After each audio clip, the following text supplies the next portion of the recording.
आरक्षण आम्हाला द्या, आम्हाला राजकारणात नाही जायचं, नाही तर तुमचं एकाच येऊन देणार नाहीत आम्ही. तुम्ही जर या उपोषणाच्या आत ही जर प्रश्न मार्गी नाही काढला, आम्ही सगळ्या जाती धर्माचे 288 उमेदवार देणार, ना विलाज आमचा गोरगरिबाला देणारा बनणार, कुणाचाच येऊन देत नाहीत आम्ही. तुम्ही काळजीच करू नका.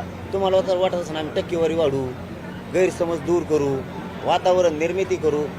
किती वातावरण निर्मिती करा, तुमची 150 किलोमीटर जरी रॅली झाली तरी रपारप पाडणार तुम्हाला, कोणाची बी. झेंडा फडकवल्याची आता आम्ही थांबणार.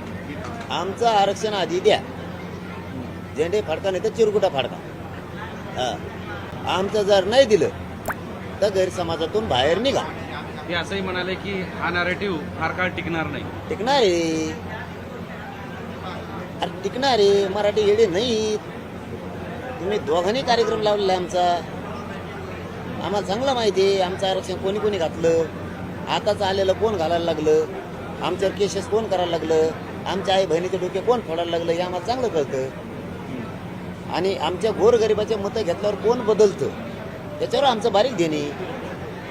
गोरगरिबाचे मतं घेतल्यावर एकदा वेळ निघून गेल्यावर कोण कोण काय बोलतं मीडियात, पेपरला काय छापून येतं याच्यावर बी देणे आमचं. तुम्हाला बी उमेदवार नंतर उभा करायचे, ध्यानात राहू द्या म्हणा. ते बी सुरू नको, भाव तळून बोलत जाऊ नको म्हणा, वयानुसार बोलत जावा.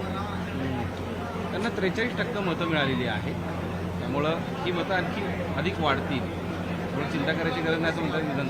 तुम्ही जर आमचं ठरल्याप्रमाणे दिलं नाही, तुमचे किती टक्के आहेत मला नाही माहीत, 100% तरी जरी झालं ते तुम्ही बदल करून तरी सगळं भुईसपाट होणार. तरी मी चॅलेंज